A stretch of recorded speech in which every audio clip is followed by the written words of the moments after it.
The morning I found my elderly neighbor Margaret flat on her back in her driveway, arms spread wide like she was making a snow angel, except she absolutely was not making a snow angel.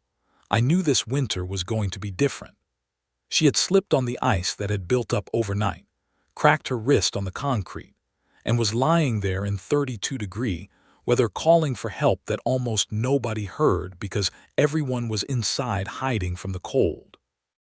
I heard her because I had just stepped out to check whether the weather stripping on my front door was doing anything useful, which it was not, and the blast of Arctic air that hit me when I opened that door was unlike anything I had felt in the previous 7 winters I had lived in Maple Ridge Estates. That was the first week of November, and the forecast was already calling for what meteorologists were describing as a historically severe winter. Record lows, persistent ice, sustained cold that would make the previous 2 winters feel like extended autumn. I helped Margaret up, drove her to urgent care, and came home with a plan already forming in my head. I was going to build a covered entryway over my front door. Now, before you start picturing some elaborate Victorian porch situation, let me be clear about what I actually had in mind. Simple, functional, a modest roof extension over my front steps, maybe 8 feet wide and 5 feet deep, supported by 2 clean posts, matching the existing trim color of the house. Something to keep the ice from building up directly in front of my door, something to give me a dry spot to knock snow off my boots, something to break the wind a little when I was fumbling with my keys in 14-degree weather. Practical, reasonable. The kind of thing that thousands of homeowners add to their houses every single year without drama. But I did not live in a neighborhood without drama. I lived in Maple Ridge Estates, 112 homes managed by the Maple Ridge Homeowners Association, and at the center of that association, running the Architectural Review Committee with the iron grip of a medieval guild master, was Patricia Caldwell. Patricia lived 4 houses down from me on Birchwood Lane. She drove a pearl-white SUV that she kept spotless even in the middle of snowstorms, which I genuinely do not understand as a lifestyle choice. She had lived in the neighborhood for 11 years, had been on the HOA board for 7 of those years, and had chaired the Architectural Review Committee for the last 4. She had a reputation, not a good one. There was a running joke among the longer-tenured residents that Patricia did not actually review architectural requests so much as she collected them like trophies, added them to a pile, waited for you to get hopeful, and then denied them. She had denied Dave Kowalski's request to repaint his shutters a slightly darker shade of navy. She had denied the Petersons' request to add a small garden bed along their front walk. She had sent a formal violation notice to the Garcias because their holiday wreath was 12 inches in diameter rather than the HOA-specified 10-inch maximum. I knew all of this. I went in with my eyes open, and I still thought, okay, a covered entryway is genuinely a safety improvement. It is a common home feature. I will submit a thorough request with good documentation and this will be fine. I was not fine. I sat down the first weekend of November and put together what I genuinely thought was a professional submission. I measured everything. I sketched the design, then realized my freehand sketches looked like something a slightly talented 10-year-old would produce, so I downloaded a home design app and made a clean digital rendering. I specified materials.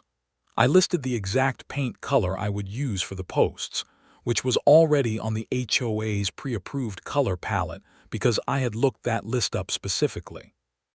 I wrote a cover letter explaining the safety rationale, noting Margaret's fall, noting the forecast, noting that covered entryways were a standard feature on 14 other homes in the neighborhood, a fact I verified by actually walking around and counting. I submitted the whole package electronically through the HOA's online portal on November 8th, which gave the Architectural Review Committee their full 30-day window to respond per the HOA's own governing documents. I felt good about it. I went inside, made coffee, watched the first real snowfall of the season dust the neighborhood in about 2 inches of powder, and told myself this was going to be fine. The acknowledgement email came the next morning. Your submission has been received and assigned to the Architectural Review Committee. You will receive a decision within 30 days. Standard language. I noted the date. November 9th. 30 days out was December 9th. The weather did not wait for the HOA. By late November, the temperature had dropped into the low teens at night and barely climbed above 25 during the day. The neighborhood streets were covered in a layer of compacted ice that the HOA's contracted snow removal service, a company called Clearview Grounds, was not keeping up with. I watched their plow truck come through every 3 days or so, scrape maybe 60% of the surface ice, salt sparingly, and move on. In between those visits, the streets and sidewalks in Maple Ridge Estates were legitimately treacherous. I put down ice melt on my own steps and driveway every morning before leaving for work. My front steps, because they faced north and stayed in shadow most of the day, were the worst. Ice built up in layers. Each morning I would get out there with my ice scraper and my bucket of melt granules and chip away at it for 15 minutes before I could leave safely. Every single morning. My front door situation was becoming a real quality of life issue. I had no overhang, no protection, nothing between the open sky and my front stoop. Snow piled directly against my door. Ice formed in the threshold gap and made the door stiff and creaky. Every time I opened it, I got a face full of whatever was falling from the sky. When it was wind-driven sleet, which happened 3 times in November alone, it was genuinely miserable. I started using my side garage door more often just to avoid the front entrance, which made me feel like a visitor in my own house. I started watching the HOA portal every few days for any update on my submission. Nothing. December came in cold and mean. The first week of December brought a 4-inch snowfall that the Clearview Grounds guys handled with their usual partial effort approach. The second week brought a freezing rain event that coated everything in a 1/4 inch of clear ice that was nearly impossible to see and even harder to walk on. My neighbor Tom across the street slid down his front steps on December 10th and bruised 2 ribs. He did not fall as dramatically as Margaret had, but he was sore for 3 weeks. December 9th came and went. No decision from the HOA. I sent a polite follow-up email on December 10th. Hi, I wanted to follow up on submission ARC 2024-081, submitted November 8th. The 30-day review window has elapsed and I have not yet received a decision. Could you please provide an update? Thank you. Friendly, professional. Signed with my name, Neil Baker, 14 Birchwood Lane. The response came 4 days later on December 14th, and it was not from the committee administrator. It was from Patricia Caldwell directly. Mr. Baker, the Architectural Review Committee has completed its review of your submission. After careful consideration, your request for a covered entryway structure has been denied. The proposed addition does not harmonize with the established architectural character of Maple Ridge Estates and is not consistent with the design guidelines set forth in Section 4.2 of the Community Standards. You are welcome to resubmit a revised proposal. Regards, Patricia Caldwell, Chair, Architectural Review Committee. I read it 3 times. Then I opened the HOA's Governing Documents PDF, which I had downloaded months ago when I first started thinking about the Entryway project, and I went straight to Section 4.2. Section 4.2 covered front-facing architectural additions. It said, and I am going to paraphrase, but this is accurate, that additions must use materials and colors consistent with the existing home's exterior palette, must not exceed the height of the existing roofline, must be structurally sound per applicable building codes, and must not obstruct sight lines to adjacent properties. There was nothing in Section 4.2 about architectural character in any specific restrictive sense. The phrase "does not harmonize with the established architectural character" appeared nowhere in the governing documents that I could find. I searched the entire PDF using the document search function. The word harmonize appeared exactly once in the entire document, in a section about fencing colors, and it said that fence colors should harmonize with the natural surroundings, which was about as vague as it gets. My proposed entryway met every single objective standard listed in Section 4.2. I also noticed, right away, that the denial had come 5 days after the 30-day deadline, which the governing document stated would result in automatic approval if no decision was rendered. I had submitted November 8th.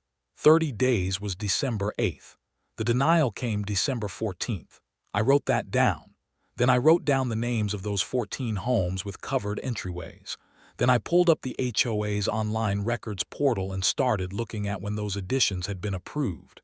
Patricia Caldwell's house had a covered entryway. Her request had been approved in 2019, 2 years before she became the committee chair. Fine, but here is where things got interesting. 3 of the 14 covered entryways in the neighborhood had been added after Patricia became chair. One of them, the Richards family at 22 Birchwood, had their entryway approved in 2022. The Hendersons at 7 Maple Court got theirs in 2023. The Foods at 31 Birchwood got approval just this past spring. I pulled up their addresses. I drove by their houses one afternoon when the roads were passable. Their entryways were all nice, but they were not substantially different from what I had proposed. Same basic concept, same kind of posts, similar scale. So why them and not me? I started asking around quietly. I talked to Dave Kowalski, who had a long memory for HOA grievances going back years. Dave told me something interesting. He said that in his experience, the people who got architectural approvals from Patricia were people who had either been friends with her for a while, people who had donated to the neighborhood beautification fund that Patricia oversaw, or people who had simply not annoyed her at any point in recent memory. What did you do to annoy her? Dave asked me. I thought about it. I voted against renewing the Clearview Grounds contract at the last annual meeting, I said. I raised the issue about their incomplete snow removal and argued we should find a better vendor. Dave nodded slowly. That would do it. Patricia had pushed hard for Clearview Grounds. She said they did excellent work and the neighborhood had a long relationship with them. I had disagreed politely but clearly at the meeting 6 months ago. In retrospect, I could see how that might have landed, but this was not just about me. I was now starting to see a pattern that looked a lot less like legitimate architectural review and a lot more like personal favor trading and retaliatory denial. I kept building my file. Meanwhile, the winter escalated. Mid-December brought what the local news stations were calling the beginning of a historic cold snap, and they were not wrong. Temperatures dropped to 8 degrees overnight. The wind chill during the day was routinely in the single digits or below zero. Pipes were freezing all over the region. 3 homes in Maple Ridge Estates had burst pipes in the same week. The streets were so icy that the school district closed for 3 days not because of snowfall, but purely because of ice. The neighborhood looked like someone had covered every horizontal surface with a layer of frosted glass. Walking to the mailbox required careful, deliberate steps. My north-facing front steps, the ones I had planned to protect with the covered entryway, were now basically a permanent ice ramp. I was putting down ice melt every morning, sometimes twice a day, and it was barely keeping up. I bought a small rubber mat with aggressive grip texture and placed it on the top step. It helped a little, but every time I opened my front door, the wind cut straight into the entryway and blew snow directly inside. I had started hanging a thick curtain just inside the front door to block drafts, which worked reasonably well, but made the entryway look like I was operating a speakeasy. The week before Christmas, I filed a formal appeal with the HOA board. Not just the Architectural Review Committee, but the full 5-member board. The appeal was detailed. I laid out the timeline proving the decision came after the 30-day window. I cited the specific sections of the governing documents that established automatic approval as the remedy for a lapsed review period. I included photos of the 14 existing covered entryways in the neighborhood, with addresses. I attached the original digital renderings of my proposed design, along with a point-by-point comparison showing compliance with Section 4.2. I noted that the denial letter's stated reason does not harmonize with the established architectural character, did not correspond to any language in the governing documents, and I requested a formal hearing before the full board within the timeline specified by the HOA bylaws for appeal proceedings. I sent it certified mail to the HOA's registered address. I also emailed it to every board member whose email address I could find in the HOA directory, which was 4 of the 5. The 5th member, a guy named Stan Corveth who had joined the board last spring and seemed genuinely nice at the one-block party I had attended, I drove over and hand-delivered a printed copy because I could not find his email anywhere. Stan seemed surprised when he read the cover page. He said, "Oh, wow, they denied this." "Yes," I said, 5 days late. Stan looked at the timeline page. "Huh," he said, in the tone of a man who was just now understanding that something was not adding up. Christmas came and went. The cold did not let up. The week between Christmas and New Year's brought 2 more snowfalls and overnight temperatures that hit -6, which was the lowest temperature recorded in our area in 17 years, according to the local news. I know this because they mentioned it approximately 40 times across every media platform. There were stories about burst pipes, about heating systems failing, about propane shortages as suppliers struggled to keep up with demand. My own propane usage for that month was nearly double what I had used in any previous December. I could see the gauge dropping noticeably every few days. I was also watching the HOA's response to the winter with increasing frustration. Clearview Grounds, the company that Patricia had fought so hard to retain, was consistently underperforming. The main entrance road to Maple Ridge Estates was a skating rink for 2 days straight in late December, because Clearview had not serviced it after a freezing rain event. Multiple residents were posting in the neighborhood Facebook group about near misses on the ice, about damage to their cars from sliding on the uncleared streets, about driveways and sidewalks that had not been touched in days. The complaints were piling up fast. Patricia's response in the Facebook group was, in my humble opinion, a masterpiece of deflecting responsibility.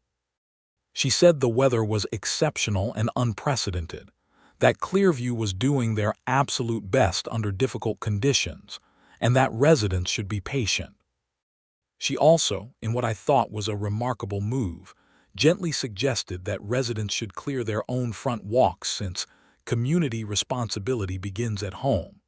This from the woman who had denied my request to add infrastructure specifically designed to make my front walk safer. I made a screenshot of that post and added it to my file.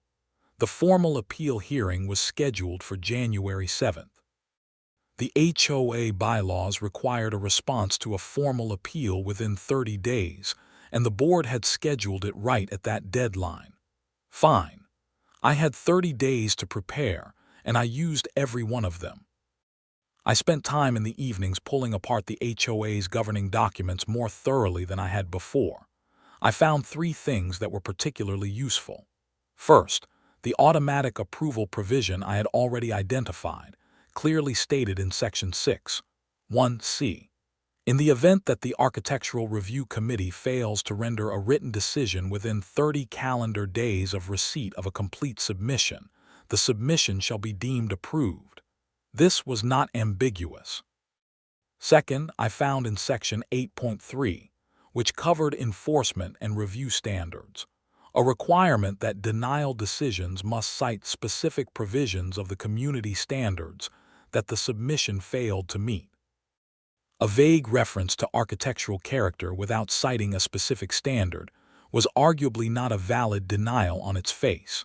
Third, I found that the bylaws included a conflict of interest provision in Section 12.2 that prohibited board or committee members from participating in decisions where they had a personal interest or where there was a reasonable appearance of bias. That last one was interesting. I thought about the Clearview Grounds vote. I thought about the approved entryways for other residents. I started wondering whether Patricia's vote on my appeal, assuming she planned to participate, might constitute a conflict of interest given the recent history. I was not a lawyer. I want to be very clear about that.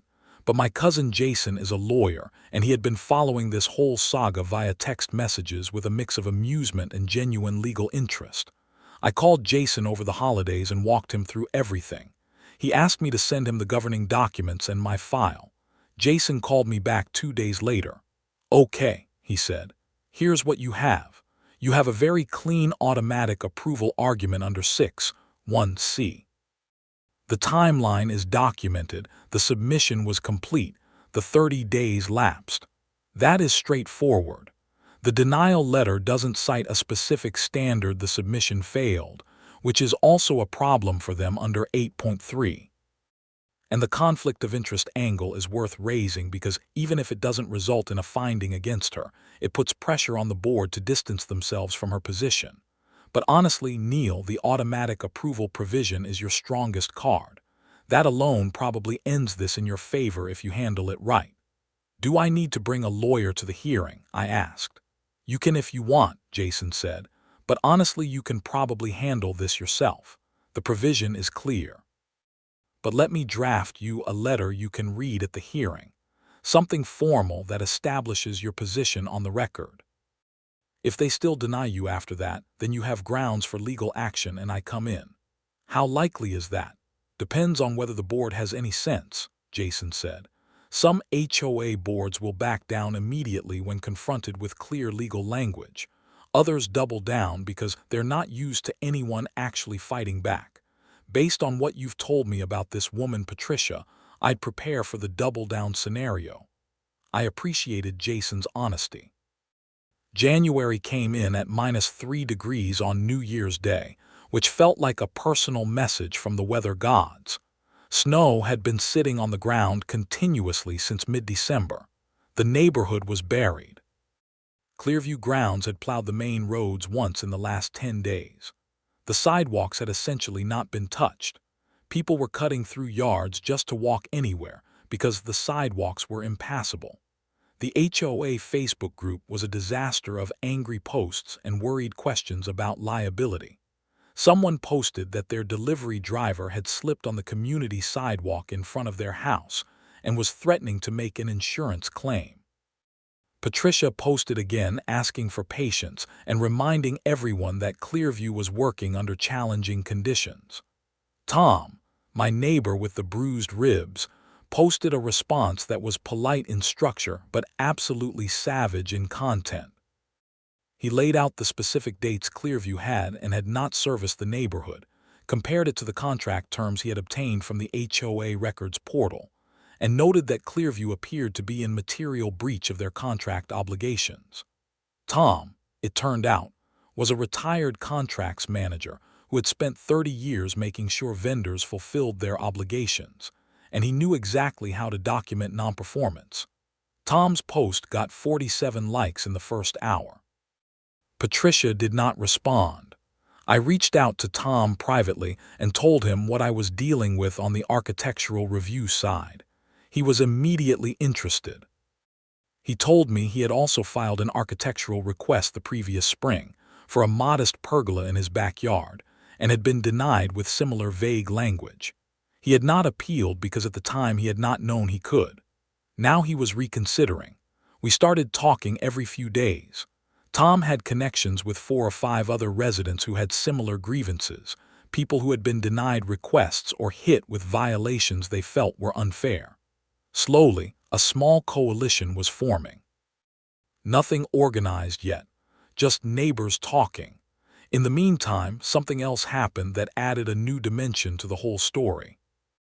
I was talking to my neighbor across the street, Linda Chen, who had lived in Maple Ridge Estates for 9 years and knew the neighborhood's history well. Linda mentioned casually that she had heard Patricia talking to a woman named Donna Featherstone, who was on the Neighborhood Beautification Committee, about the Clearview Grounds contract. According to Linda, Patricia had made a comment about how it was important for the neighborhood to keep supporting Clearview given everything they'd invested in the relationship. Linda said the way Patricia said it struck her as odd, like she was talking about something more personal than a vendor contract. I filed that away. It probably meant nothing. But I filed it away. The week before the hearing, I did one more round of preparation. I printed my entire appeal packet in triplicate, organized with numbered tabs. I had Jason's letter, which he had emailed me, formatted as a legal brief citing specific governing document sections and relevant legal principles around HOA contract enforcement in our state. I had the photos. I had the timeline. I had the comparison of my proposal against the governing document criteria, line by line. I had screenshots of the Facebook posts. I had the denial letter and its failure to cite specific standards. I had the automatic approval provision highlighted in the governing document with the date calculations clearly shown. I also brought 3 neighbors with me to the hearing: Tom with his documented Clearview grievances, Linda as a witness to the Facebook post conversation, and Dave Kowalski as someone with 7 years of HOA grievance experience who could speak to patterns of denial. We arrived at the Maple Ridge Community Center on January 7th at 6:30 p.m. The room was small and set up with a folding table for the board at the front and chairs for residents facing them. I counted the board members as they came in. 4 of the 5 were already seated. Patricia was one of them, naturally, looking crisp and unruffled in a burgundy blazer, a legal notepad in front of her, a pen in her hand. She looked at me and my small group when we walked in, assessed us for exactly 2 seconds, and looked back down at her notepad. Stan Corvath, who I had hand-delivered the appeal to, was the last board member to sit down. He caught my eye briefly and gave a small nod that I could not quite interpret. The board chair, a man named Gregory Wells, who I had rarely interacted with, called the meeting to order. He summarized the agenda. My appeal was the only item. He invited me to present. I stood up and started with the automatic approval provision. I read Section 6, 1C, aloud from the governing documents, slowly and clearly. I put the timeline on an easel-style poster board I had printed at the office supply store. Submission date November 8th, 30-day window expiring December 8th, denial letter dated December 14th. 6 days late. I gave every board member a copy of the relevant pages with the dates highlighted. Then I addressed the denial letter's failure to cite specific standards, reading from Section 8.3 and comparing it to the vague, architectural character language Patricia had used. Then I put up the comparison chart, my proposal on one side, the Section 4.2 requirements on the other, showing compliance on every point. Then I put up the photos of the 14 existing covered entryways with addresses. I read Jason's letter into the record. I did not embellish or editorialize. I let the document speak. When I was done, Gregory Wells asked Patricia if she wanted to respond on behalf of the Architectural Review Committee. Patricia was composed. She said the committee stood by its decision on the merits, that the automatic approval provision was not intended to apply in cases where the committee was conducting a thorough review, and that the architectural character standard was an established interpretive principle used by the committee in evaluating submissions. I was ready for this. I raised my hand. Gregory acknowledged me. "I'd like to note for the record," I said, "that the automatic approval provision contains no exception for ongoing review. The language is unconditional. If the board has a different interpretation, I would ask them to point to the specific language in the governing documents that supports that interpretation." Patricia started to say something about committee practice and established precedent. I asked again, politely, for the specific document language. There was silence. Patricia looked at Gregory. Gregory looked at the governing documents in front of him. He was quiet for a moment. Stan Corvath spoke up. He said, "Greg, I have to say, I read through all of this before tonight, and I don't think we have a leg to stand on with the automatic approval argument. The provision doesn't have an exception. Neil submitted on November 8th. The 30 days ran. We didn't respond in time. That's the situation. You could have heard a pin drop. Patricia was looking at Stan with an expression I can only describe as the HOA equivalent of a death stare. Stan was looking at the table. Gregory Wells cleared his throat. Are there other board members who want to weigh in before we deliberate? The other two board members, a quiet woman named Carol Edmonds and a retired engineer named Phil Barnett, both said they agreed with Stan's reading of the provision. That was 3 out of 5 board members who had just publicly stated the automatic approval had likely kicked in. Patricia said she wanted to note her strong objection for the record. Gregory noted it. The board went into a brief closed deliberation in the side hallway. It lasted about 9 minutes. They came back. Gregory Wells looked slightly pained but composed. "Mr. Baker," he said, "the board has reviewed your appeal. By a vote of 4 to 1, the board finds that the denial of your architectural submission ARC 2024-081 was procedurally defective due to the lapse of the 30-day review window under Section 6(1)(c). Accordingly, the board is granting your appeal. Your covered entryway addition is approved. We apologize for the delay in responding to your submission." Tom leaned over and said quietly, "Nice work." I said thank you to the board. I meant it for the 4 who voted correctly anyway. I thought that was going to be the end of it. The satisfying resolution, the bow on top. Go home, build my entryway in the spring, move on. But the meeting was not quite over because Tom stood up next. Tom had not been on the formal agenda, but Gregory Wells, who seemed to be in a conciliatory mood, let him speak. Tom presented his Clearview Grounds documentation with the precision of someone who had spent decades doing this professionally. He showed the contract terms, the service frequency requirements, and the actual service log he had been keeping: dates, times, areas serviced or not serviced. The data showed Clearview was performing well below their contracted obligations. He put the financial figures on the table too, what the HOA was paying versus what they were receiving. The board was noticeably uncomfortable. Gregory asked Patricia to respond. Patricia said the winter had been exceptional and allowances had to be made. Tom said the contract had no weather exception clause that reduced service frequency below 50% of the agreed schedule, which is what Clearview had actually been delivering. Gregory said the board would review the contract situation at the next regular meeting. Tom said that was fine, and that he would be sending the board a formal written notice of his concerns that same week, which meant the 30-day response clock started ticking for them on that matter too. He said this pleasantly, but everyone in the room understood exactly what he was doing. After the meeting, as people were putting on their coats and filing out into the frigid January night, I was putting my materials into my bag when Linda Chen came up and said, "I need to tell you something. Remember what I mentioned about Patricia's comment about Clearview and the investment?" I nodded. "I talked to someone else about it this week, a woman who used to be on the beautification committee with Donna Featherstone. She said Donna told her that Patricia's brother-in-law owns Clearview Grounds." I stopped what I was doing. "Her brother-in-law," I said, "married to her sister. His name is Roland Prout. He's listed as the owner on the Clearview business registration." I looked this up the next morning on the State Business Registry, which is public information freely available online. Clearview Grounds, LLC, registered in 2018, principal owner Roland Prout. I also looked up Patricia Caldwell.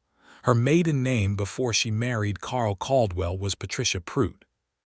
Her brother was a Robert Prout, but she had a sister, easily findable through basic public social media, whose name was Gail Prout Cosgrove, and Gail Prout Cosgrove was listed in a local business article from 2020 as the spouse of Roland Cosgrove. But Roland Cosgrove had legally changed his business name to Roland Prout Cosgrove around the same time. I found the registered name change in the same business registry system.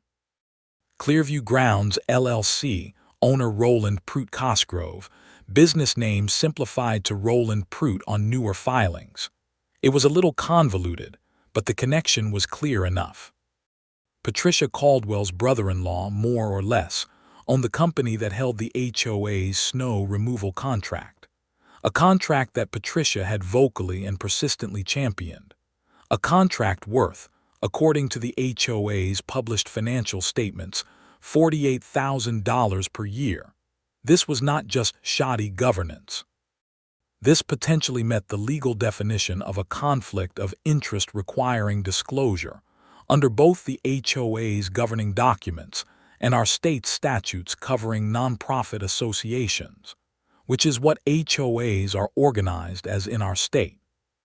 The failure to disclose a financial conflict of interest of this nature, particularly when actively advocating for a vendor, was potentially more than just an ethical violation. I called Jason. Jason listened to everything carefully. He asked several clarifying questions. Then he said, "Okay, this is now in different territory. This isn't just an HOA dispute anymore. Depending on the specifics of your state's nonprofit statutes and HOA regulations, undisclosed conflicts of interest combined with financial decisions that benefit the conflicted party could constitute a breach of fiduciary duty.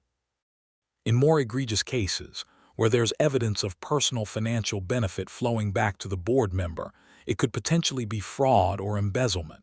Do you have any evidence of money flowing back to Patricia personally?" "Not yet," I said. "Then don't jump to fraud," Jason said. "What you definitely have is a serious conflict of interest violation. That alone can warrant removal from the board and potentially civil liability. Let me look up your state statutes and get back to you." He called back that evening. He had found the relevant statute. Our state required that board members of any nonprofit association, including HOAs, disclose any financial interest in a vendor being considered for a contract with the association, recuse themselves from related votes, and ensure the conflict was documented in the meeting minutes. Failure to disclose and recuse when a conflict existed was a violation of the nonprofit governance statute. Jason also said that given the scale of the contract and the ongoing advocacy Patricia had engaged in, including her public statements in the Facebook group defending Clearview's performance while the contract was clearly being underperformed, we potentially had evidence of multiple separate instances of this violation. "You should report this to the State Attorney General's Charitable Trust Division," Jason said. "They handle nonprofit governance violations. Also, I would notify the full HOA board in writing so they can act on it independently. And I would strongly recommend getting a resolution passed at the next HOA annual meeting to have Patricia removed from the board and the ARC chair position." I went back to Tom. Tom's reaction when I told him about the Roland Prout Cosgrove connection was, wow, okay. Yes. He immediately started thinking about the annual meeting and the numbers. The Maple Ridge annual meeting was in February. Any resident could place items on the agenda by submitting a written request signed by at least 10 homeowners. We needed 10 signatures to force a vote. We had 10 signatures by the end of the following weekend. We had 22 by the following Tuesday. That was almost 20% of the entire association. We put 2 items on the agenda: a vote to remove Patricia Caldwell from the HOA board for failure to disclose a conflict of interest per section 12.2 of the governing documents, and a vote to issue a formal request for proposals from snow removal vendors to replace Clearview Grounds. In parallel, I sent the board a formal written notice of the conflict of interest issue, with supporting documentation from the state business registry and the social media connections. I gave them 30 days to act, but I made clear I was also filing a report with the State Attorney General's office, which I did that same week. Jason helped me write the AG report. It was thorough and factual, no embellishment, just documented information and a request for the AG's office to investigate potential violations of the nonprofit governance statute. Patricia's response, when word got out that the conflict of interest complaint had been filed, was interesting.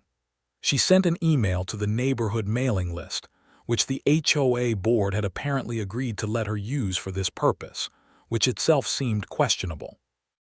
She said the allegations were false, that she had fully disclosed her relationship with the Clearview vendor to the board at the time the contract was executed, and that she was being subjected to a harassment campaign by disgruntled residents. She used the word harassment 3 times. The problem with her claim about having disclosed the relationship was that 3 board members, Stan Corvath, Carol Edmonds, and Phil Barnett, had no memory of any such disclosure being made to them. And the meeting minutes from the relevant board meetings, which Tom obtained from the HOA records portal under the Governing Documents Records Access provision, contained no mention of any conflict disclosure related to the Clearview contract. If the disclosure had been made, it was not documented.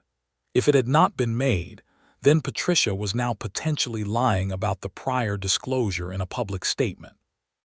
I added the meeting minutes and Patricia's email to the file and sent everything to Jason and the AG's office. January was also, despite all of this drama, genuinely the coldest month in regional recorded history. The official weather station in our county recorded 17 consecutive days with overnight lows below zero. The previous record for consecutive sub-zero nights was 9 days, set in 1994. Multiple homes in the area had serious heating system failures. 2 homes on the far end of Maple Ridge Estates had significant pipe damage. The county issued a cold weather emergency declaration at one point, asking residents to check on elderly neighbors, to drip faucets, to keep garage doors closed. It was the kind of winter that made the news not as a weather story but as an infrastructure story, because the cold was exposing every weakness in every system. My front steps remained, throughout all of this, my personal daily battle. Every morning without fail, I was out there chipping ice and spreading melt granules. Every time a package was delivered, I worried about whether the driver would slip on my steps. I had put out every safety measure I could think of. The grip mat, the extra ice melt, a grab rail. I installed myself on one side of the steps. But none of it replaced what a covered entryway would have provided, simply keeping the precipitation off the steps in the first place. All I had needed was a roof over my front door. I had been approved, finally, but the ground was frozen solid and winter was raging, and there was obviously no building anything until the spring thaw. So I dealt with my ice-covered steps all winter while knowing that the entryway was sitting there approved on paper, waiting for weather that would allow construction. That is actually part of what made me angrier than anything else, the waste of it. If Patricia had processed my request on time, if she had not rejected it with fabricated reasons, I could have had that entryway built in the mild weather of late October or early November before the hard freeze set in. There had been 2 or 3 weekends in late October with mild temperatures and no precipitation, perfect construction weather. Instead, I had spent the entire iciest winter in memory dealing with a hazardous front entryway that I had explicitly asked for permission to improve in time to help. The annual meeting was February 19th. Tom and I, along with a core group of about a dozen neighbors, spent the weeks leading up to it quietly making sure people understood the issues. Not in an aggressive or inflammatory way, just conversations, shared information, the documented facts.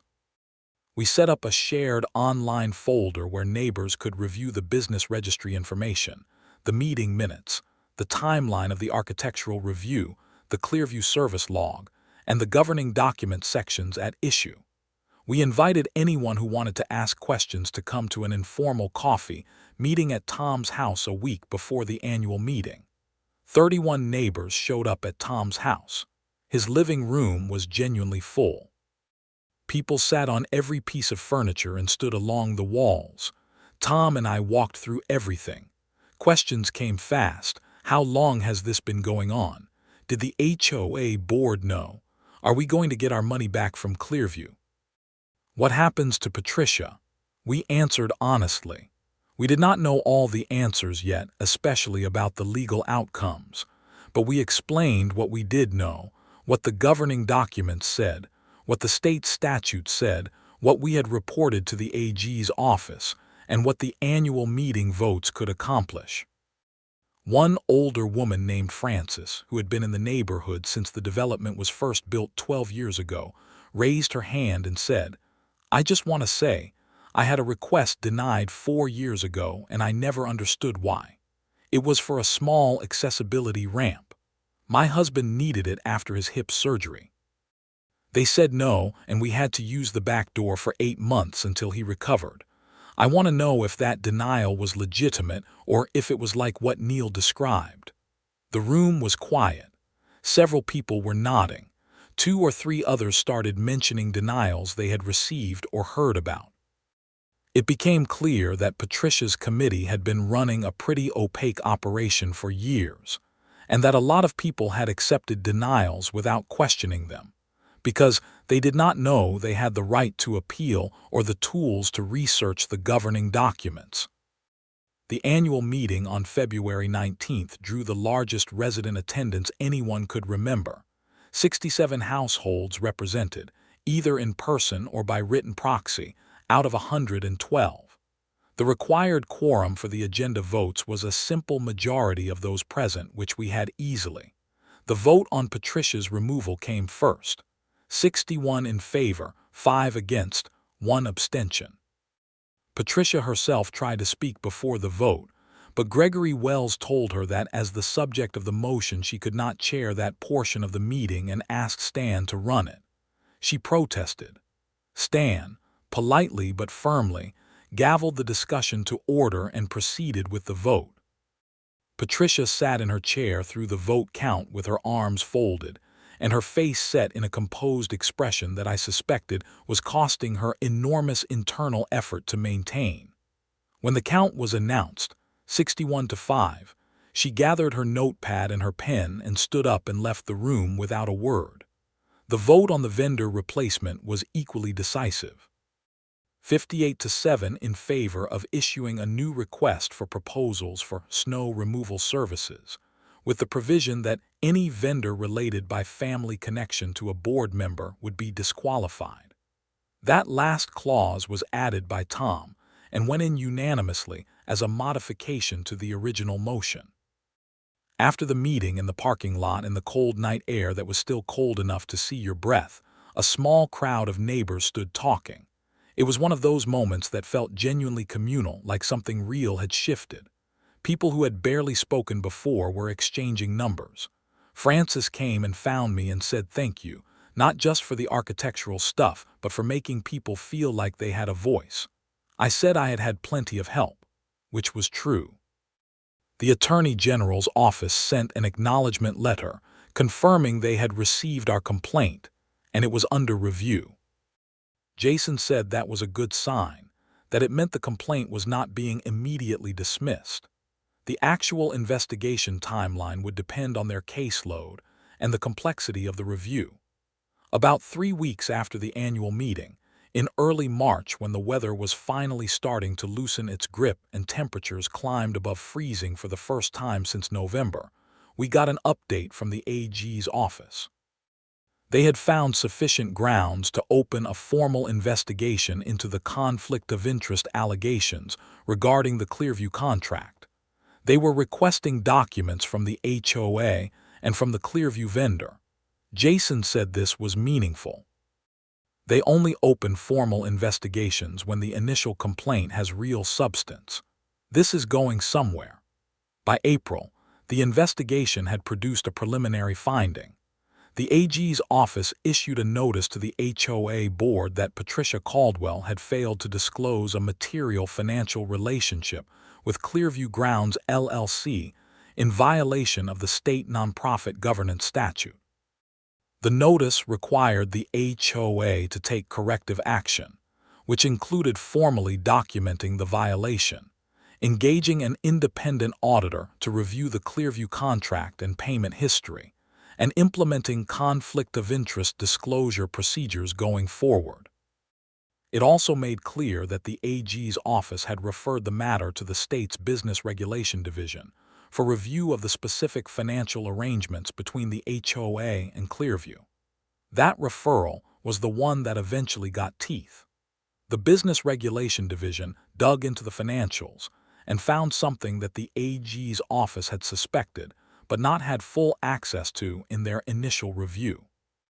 Over 3 years, the HOA had paid Clearview grounds fees that included a series of supplemental service charges, billed outside the main contract. These supplemental charges totaled just over $11,000 across the 3 years. When auditors reviewed the corresponding service records for those supplemental billings, they found that approximately $6,000 of those charges corresponded to dates when Clearview's own service logs showed no work was performed at Maple Ridge Estates. In other words, someone had approved payments for snow removal services that were never actually rendered. Patricia had been the board member who signed off on expense approvals. This was standard procedure, as she had explained it, because she was the primary HOA contact for the Clearview relationship. No other board member had been reviewing those approvals in detail. This moved the situation from a governance violation into something that required police involvement. The Business Regulation Division referred the financial findings to the County District Attorney's Office. County investigators opened a criminal fraud investigation in late April. This was not a dramatic televised arrest. It was a quiet process. Investigators interviewed witnesses, reviewed documents, examined bank records. It took time. In early June, just as the warm weather was fully established, and I was finally getting contractors out to build my covered entryway, Patricia Caldwell was formally charged with 1 count of embezzlement and 1 count of breach of fiduciary duty as defined under the state's nonprofit accountability statutes. The embezzlement charge related specifically to the fraudulent service billings. The breach of fiduciary duty charge covered the undisclosed conflict of interest. She was not dramatically arrested in handcuffs. She was issued a criminal summons and appeared at arraignment with an attorney. She pleaded not guilty. The case was set for trial in the fall. That legal process was ongoing, but the charges were real and the documentation was extensive. Jason followed the court records and kept me updated. Roland Prout-Cosgrove was also facing a separate investigation from the business regulation side regarding the false billing. The HOA, in the meantime, had restructured significantly. The board had brought in an independent HOA management consultant to review all processes and implement the conflict of interest disclosure requirements and other procedural improvements. They had issued a new RFP for snow removal services, received 4 bids, and awarded the contract to a company called Summit Property Services, which had better reviews, lower pricing, and no personal connections to anyone on the board. 3 residents who had been denied architectural requests under Patricia's tenure and could show their proposals met the objective standards were offered expedited re-review. Frances got her accessibility ramp approved in 2 weeks. She sent me a message saying her husband, who had recovered from the hip surgery but was still not as steady on his feet as before, was going to be able to use the front door again for the first time in years. My covered entryway went up in the 3rd week of May. The contractor was a guy named Kevin who came highly recommended by Tom. Kevin and his crew did the job in a day and a half.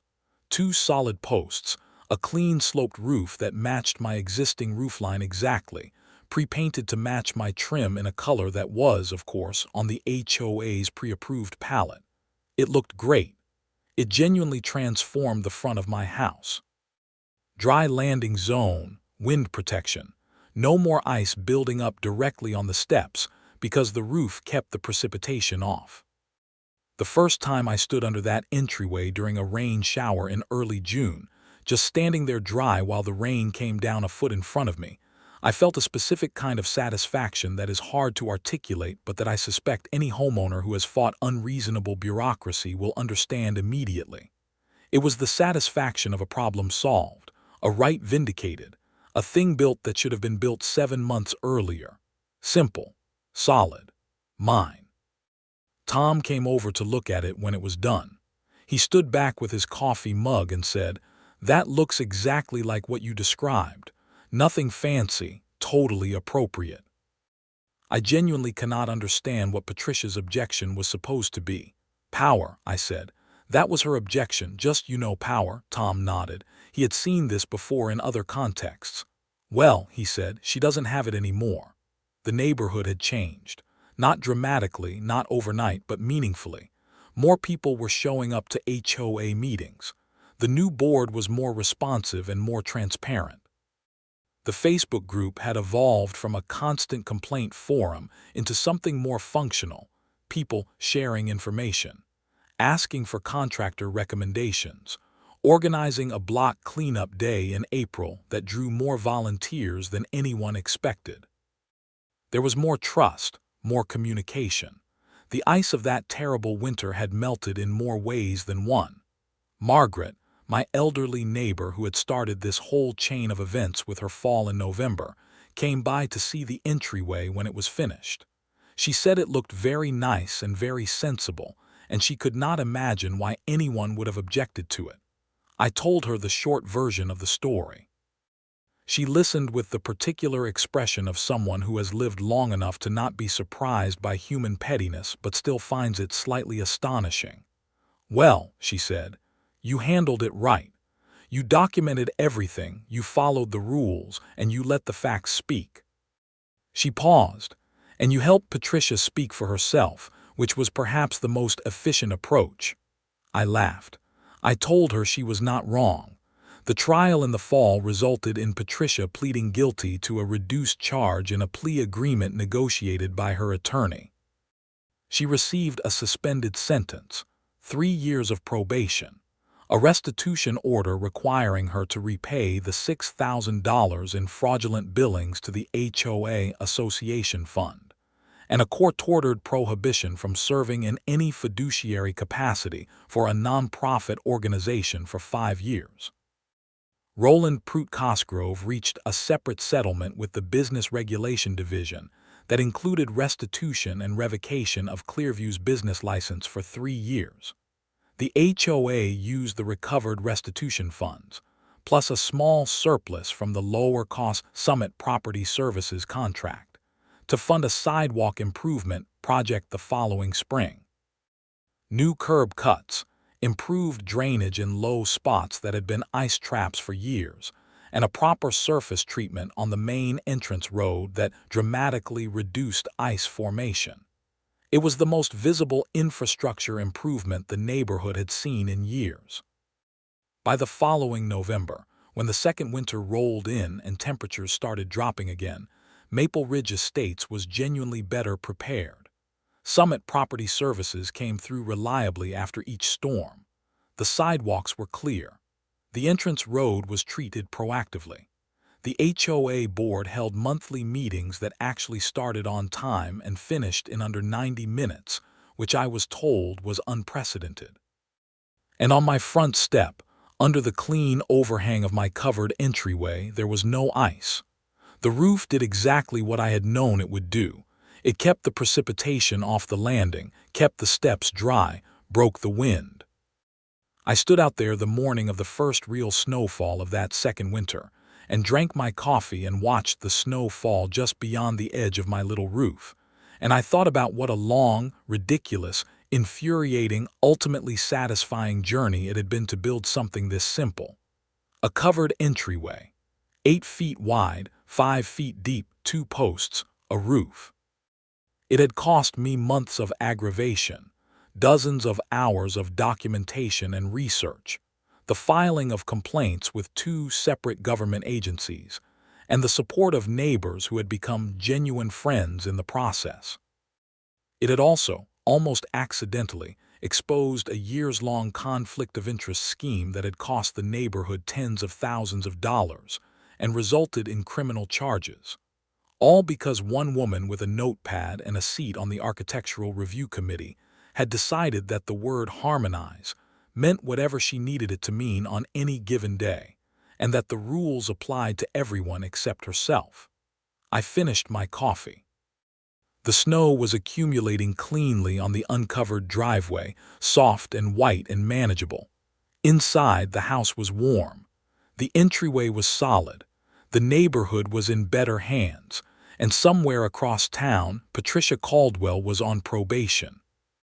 Some winters leave marks on a place. This one did too, but not the marks anyone would have expected. The ice thawed, the structures improved, and the community came out clearer, stronger, and a little less willing to accept things that did not make sense. That felt right. That felt like exactly the way it should have gone. And every morning since, when I step out my front door and do not immediately face a blast of wind and a patch of ice, I am reminded that sometimes the most ordinary fights, the ones that start with a modest house improvement and a stack of paperwork, are the ones that end up meaning the most.